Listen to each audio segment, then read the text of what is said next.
I'll have a new drink, and then we'll move on to your review of IDK's Is He Real? IDK. What are you feeling? Cock? Yeah. Lolo? Nah. What, the pass? Oh, okay. Nah. Pass. Alright. I don't want that one there. I'll get to know it. Did you buy a new pack? No, these are the last two, I think. last I need two. to stock up on pretty much everything that we've got in there. Alright. Oh, I haven't got up. Oh, I don't need lyrics for Post Malone. I need a track. Oh, shit. Alright. So IDK's Is He Real? If you had to take a guess, like I'm guessing you haven't sort of heard anything about the album. No. But if you had to take a guess as to what Is He Real means, what would you say? I don't know. I just wrote Holy Weeds. I don't know. I reckon it would be about an imaginary friend that IDK has. Mate, you're not far off. It's about God. Okay, there you go. It's quite a religious album, which is not what I expected. It starts out on Cloud Blue, spelled without the E. That's important. It's a little skit where IDK asks a child what happens when you die. The child, Max, who describes very obviously a childlike view on it, says that the soul leaves the body and rises up to the sky, past the clouds, past space, past the universe, etc., etc. He says when you arrive at the pearly gates and they open and you see everyone that's died, you see Grandma, you see Tupac, and he goes on and lists a few other people that have died. Then he says you see a big mountain with a huge line that goes on forever and ever. And I'm going to quote this last part. It is a bit of a spoiler, so if you haven't listened to it yet and you want to be surprised, skip forward about sort of 20 seconds or so. And then you get in the back of the line and you start waiting and waiting and waiting, and then you wait some more and more and more and more and more and more. You get closer and closer and closer until you're next in line. When it's finally your turn, you wake up from your dream because God isn't fucking real. And as he says, like, the real, like, you know how the record goes like, ooh. Yeah. It does like that. Right. So that came as quite a bloody big shock to me. Mm-hmm. It's not what I expected. I was quite taken aback. The next track is 4,200 Choices, which is a reference to there being 4,200 different religions. Okay. Is that accurate? Is that a... That is accurate. There's like 4,219 or something like that. Who's random? But yeah. We'll give him credit. Yeah. Well, you're not going to say like 4,219 choices. That's 4,200 choices, yeah. He mentions that as a kid, his mum used to make him go to church, but he was always just bored, and he was just spending his time daydreaming about snatching the purse from the lady in front of him. Right. He, of course, is rapping fast while doing all of this. His bars are very rhyme-heavy, and he starts the song off with, I'm from a place where they pull up on you with a Draco and bang, bang, bang. No one warns you, ain't no time for play, play, play. When you sleeping on the stretcher like lay, lay, lay. I'm saying, hey, hey, hey, trying to live day by day. None of these neighbours saying nothing. If you see a gunner, then bullets is coming. They dumping. They kicking and punching. They jumping. And it's very like kind of like flow. Yeah.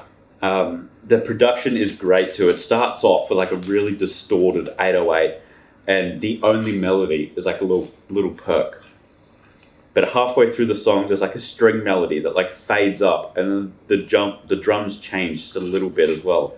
So I'm not sure if you could call it a beat switch, but it did sound really cool. The chorus just has IDK saying, I'm drowning, over and over again. Bitch, I'm drowning. Oh, I didn't really listen to that song. That's a drip song. That is a drip song, but no, it's... I'll play it, like, so you can sort of get how he says drowning. How's that one go? Song called 4,200 Women, Bitch, I'm drowning. What's it say? Tessa, Tessa. Something like that, isn't it? Yeah. Tessa, Tessa,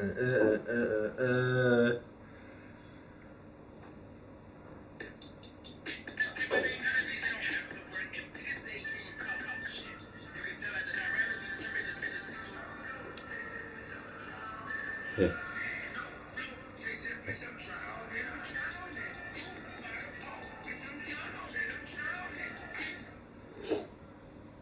That is pretty hard still.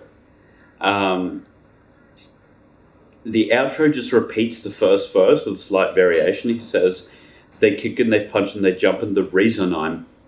And then the song just cuts out. And then flawlessly transitions to the next track called The E in Blue, which is a reference to the first song. Okay. You know, Cloud Blue, where he left the E off it. If you had to guess, why do you think the E was left off of it? Because that's what it's rated. The E for everyone. Because the E is silent, like God. Oh. Yeah.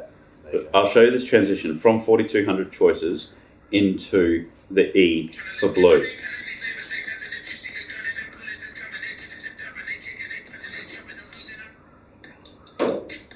It's very stark, isn't it? Yeah. But it sounds like it's just like the exact same song, but it's just like the beat's different, you know? Yeah, I don't like the cut. How, like, vicious it is. Yeah, like, the reason I'm... It feels like he did actually say something else and they cut it off. Yeah. Like, it doesn't sound like he actually ended his sentence on I'm. Yeah, like, I feel like most songs, and you sort of take it for granted, fade the beat out. Yeah. And then the new one fades in, so it's not like beat, beat, beat, silence, new song, you know what I mean? Like, you sort of predict it. Like, you wouldn't predict that that's the end of the song there. Yeah. There's one song that really pisses me off. I think it's Katy Perry's Birthday Suit. Never heard that song before in my life. Like, I heard it on the radio all the time in one of my last jobs. And she ended the song quite, like, well, like, on, like, a word. It just ended. And then she goes, no, bring the beat back. And then it comes in for, like, 5 seconds and then just fades out. Oh, that's like, a troll. Why say that? You could have just ended it. It would have been so much better. Anyway. So, yeah, Cloud Blue. Oh, sorry, that was the first one. The E in Blue, which is this one. It's another skit, a spoken word by DMX, who is quite known to be religious. It's read out like a poem, and he's saying things like, there's something better after here, but everyone won't go. So I ask you to forgive them, and we'll hope they see. It's just under a minute long, but the whole time DMX is talking, his voice is just fading in and out, coming back, coming in, like going away, coming back. And there's noises of someone drowning. I would assume it's IDK, considering you just said, yeah, I'm drowning a lot in the previous song. So it's as if you're listening through IDK's ears. Yeah. Like you hear the water, going like way above your head, you're coming out, you're gasping for air, you're going back under. And while that's happening, you're hearing DMX's voice fade away and come back, sort of as you're bobbing up and down underwater. One of the comments on Genius says that the E could refer to God being silent. So I don't know if that is actually why, but I can't really think of anything else. But that would also tie into the name of the album here. Is he real? Is he real? He's silent. He's doubting if he's actually there. Alone is up next, and it's the first song that doesn't have anything to do with religion. He's looking back at what his life used to be like and how far he has come. He remembers that his teachers always told him that he wouldn't get anywhere. Now they just tell the kid congratulations. He's happy with the way that his life has gone, and although he doesn't know where he's going now or what he's supposed to do, he just says everything happens for a reason, so whatever happens, happens. During the outro, some violin comes in, which is nice, and he just chants, "The people." Don't know what that has to do with anything. Yeah. I'm sure he's got a reason. It's quite artistic. But the transition from the next, into the next track, so from Alone into 24, is also amazing. I'm going to show you guys that as well. He had a lot of really good transitions in here. So this is the end of Alone. How fucking good is that? That was pretty clean. That's so sick. I fucking love that. Like, you can barely even tell. There's like a nice little like synth outro here. And the piano slowly comes in. Next song. That is great. That's fucking amazing. Shout out IDK for that one.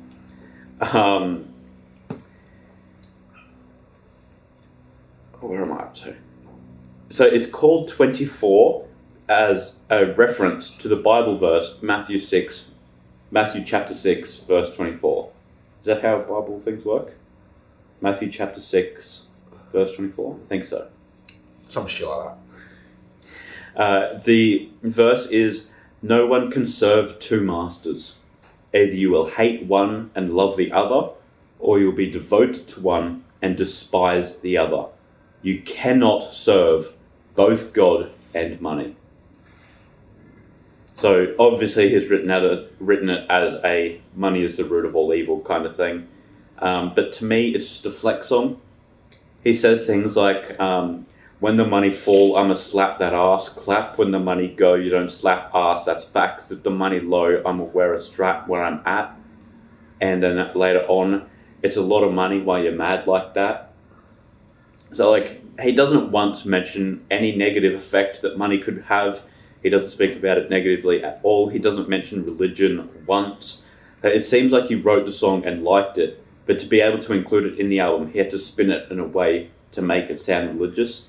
So he just said, oh, money's the root of all evil. It's got to do with money. But like, he never once says a bad thing about money. So yeah, there you go. Yeah, I don't really like that one a lot.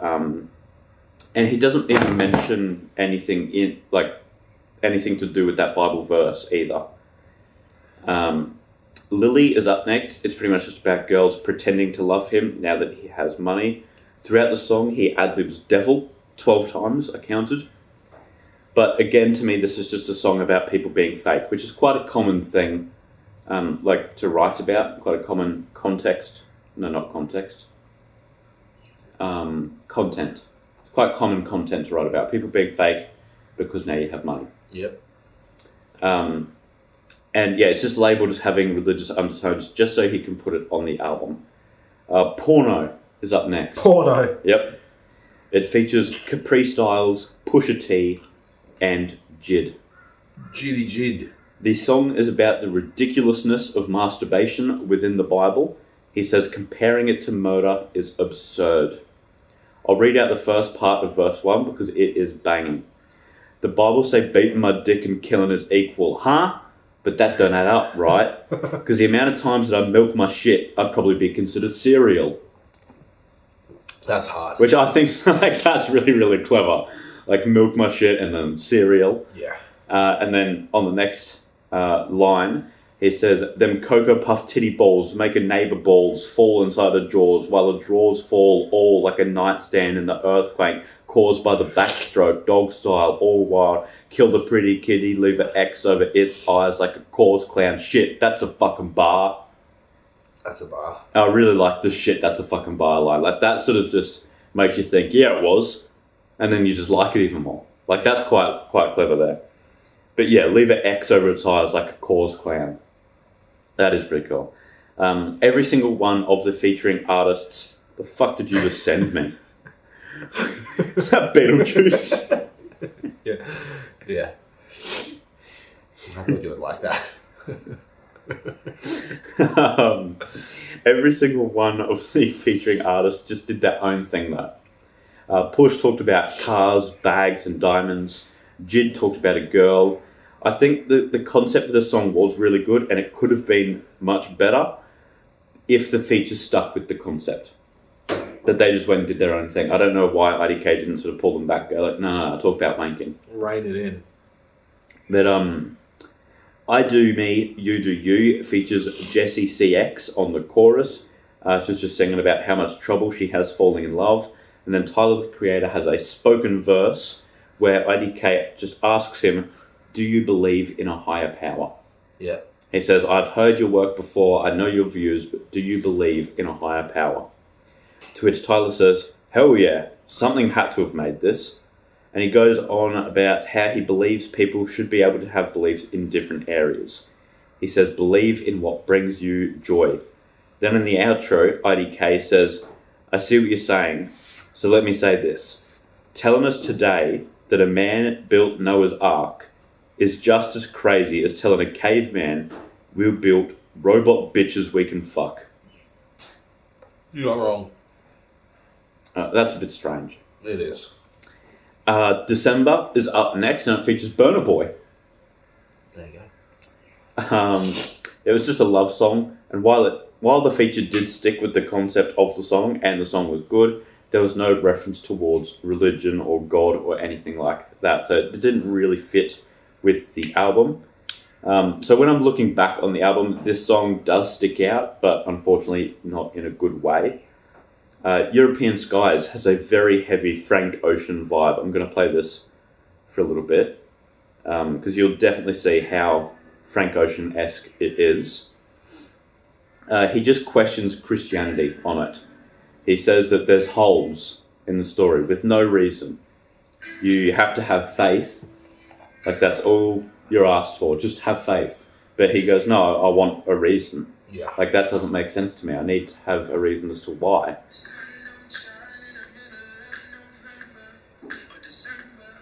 That's quite Frank Ocean-esque. That's a great song. There you go. Yeah, like he says, he can ask Google and Siri for a reason, and he can get one, but he can't from his pastor. The outro is very like ethereal instrumental, and the transition to the next song is also fantastic. I want to play it. Like, I cannot get over these transitions. They are unreal. So this is the end of European Skies here.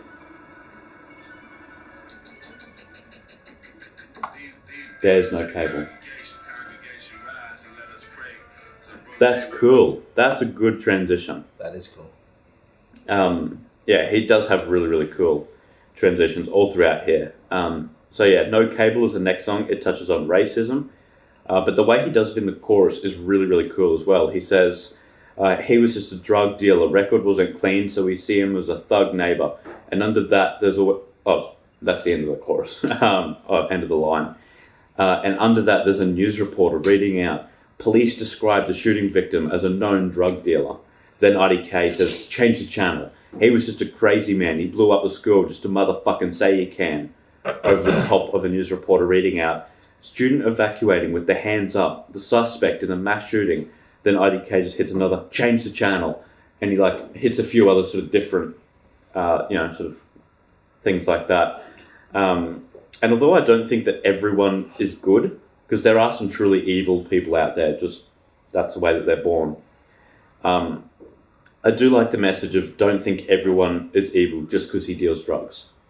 Like, drug dealers, although what they do is bad, they are still people. They still have morals. They can see what's right and wrong. Their morals might be a little bit looser compared to yours, but they still can say, right from wrong the majority of the time.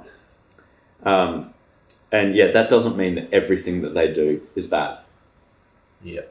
Digital is the next track. I wrote Digital is the next track. It also touches on racism a little bit, but in the chorus, he says, if a cop shoots him, it's not a crime, but if he sells weed, he's doing 5, which is true and hard.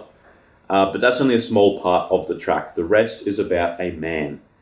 He says, all people are born pure, but life changes them, which I do disagree with. Some people are born just fucked, but life can just change you. But this one particular man was born pure. His mum died, his dad died, and a heap of other stuff happened, and now all he knows is sin. The word sin is the only thing in there that ties into religion, so I didn't really like that one. I think it was also about a dash, digital. I don't have the lyrics in front of me, but I'm pretty sure that's what it was about. Like, he's whipping a foreign. So, yeah, sort of not really related to anything. Right. Michael, What the Fuck? This is the second last track. It's about his stepfather. Michael. I would assume so. One day, IDK got a message from him saying, your mum died. Like, that was a text that he received from his stepdad. That's it. Your mum died. Mum dead. Didn't get a call or anything. And then his stepdad kept the insurance money all to himself and moved another woman into their house. Like, IDK wasn't living with them. It was just him and his mum. Mum died. He moved in a new woman. While it is a really good song, and I like the fact that he's telling a very personal story, it doesn't have anything to do with the context of the album. Is He Real is obviously talking about God. The first 70% of the album was songs about religion, but it seems like he's just forgotten that at this point. And it would be really, really easy to incorporate religion into this. He could literally just say, like, why they say God loved me, this isn't apparent. The fuck kind of God just robs you of a parent. Yeah. Like, that didn't take me long to write. And that would have been a really, really good line. That would have tied it in really nice. The last song, it has to be important. The closure of the album. You expect the question to be answered here. Or, like, at least answered for him. You expect there to be some sort of conclusion about the existence of God. And he kind of does. He ponders as to why he's where he currently is. He's thinking out loud and says he could be like this guy doing that or this guy doing that. But instead, he's here. Like, not here. We don't have him in the studio. No. He's, like, wherever he is. Yeah. He says that when he was in school, he'd get a D in every single subject except art, where he would get an A. So he asks them, what does this mean? Am I going to be straight? And they just say, there's no jobs for neighbours that paint. There you go. So he just doubted himself from that point on. And he's there just thinking he's never going to be anything worthwhile. And he says, while he's just thinking there, while he's just sitting there thinking he's not going to be worthwhile, he says his mum was really going through it. And I'll read out the second half of the second verse, because it is, like, me describing it won't do it justice. But she kept it to herself. I had no idea. Where's God? To the point that I denied the little things I'd hear from my family members now and then and here and there, till I saw one day Mama was losing her hair. Where's God? And her losing her weight, then eventually losing her brain, till I put two and two together. Confusion was strained. Since my auntie told me the truth, I'll never be the same. And when she died is when I heard my stepfather gave her AIDS. There you go. And then the interlude is just a bunch of Where's God being repeated a lot. And it's like it's moving all around the headphones, which sounds really, really cool. It sounds like how you would be if you were just told that your mum died of AIDS. Like, your world's just spinning. And you're thinking, why would God do that? Where is God? I want to talk to him. Yeah. That's not right. Like, that was really, really cool. Like, he captured a feeling and translated it to a noise. And that's really, really cool to me. He also said in a letter that he shared on Instagram that when recording the song, he made everyone leave the room. It was just him in there. And he did it in one take. One take, Jake. He said that there was no way he would be able to find the power to do it again. And he said that only God knows where he found the strength to do it in the first place. Then in the intro, he's asking a friend of his to visually... outro. I wrote intro, but yeah, on the outro. So this is the last thing you hear on the album. He's asking his friends, like, what colour are my pants? So I'll play it out. What colour are my pants? He's asking me? Yeah. Black. Now describe that without using that colour or anything associated to that colour. It is like shade. Absent of colour. His pants were red, right, and his friend could not describe them without using colours. It's what you see in your head when you're angry. It's the colour of your blood. You're ruining this. So yeah, he brings up the point that, like, my red could be your blue. There's no way of knowing, like, if we're seeing the same thing or not, because we've just been taught that's blue. Like, you could be seeing it as that different to me. Who knows? You could be seeing it as my red. There you go. But we've just been taught that's blue. So we got no idea what we're actually seeing. Like, we cannot describe colour to each other. It's impossible. And then he ends the album on the line, we're not advanced enough to know if we actually even see the same colours. Then how can we say there's no God? There you go. To me, that has little to no correlation. And I can see where he's coming from, but it doesn't really make sense. As a whole, the album it's very difficult to rate because there were so many times where I'd be like listening to a song, and the first time I listened to it all the way through, so I can hear if there's anything cool done in the outro or anything like that. So there were so many times where I was listening to it, waiting for the outro, then all of a sudden he just starts rapping again, and it's the next song. Yeah. Like I didn't even hear the transition. Like it was that clean. The lyricism and production throughout were consistently amazing, but content-wise, it was hit and miss. In the first half, it was amazing, but then there wasn't much in the second half. It wasn't much. It's like what was there wasn't related. Yep. And giving it a low rating seems unfair because of how great and solid the first half was. But then giving it a high score because of that doesn't seem right because of how lackluster the end was. So I'm going to rate it in a nice middle ground of okay to great at 7 out of 10. And I heavily recommend that you listen to it, but after European Skies finishes, just pause it there. There you go. So don't listen past European Skies. But yeah, it is a really good album, but 7 out of 10 is my rating.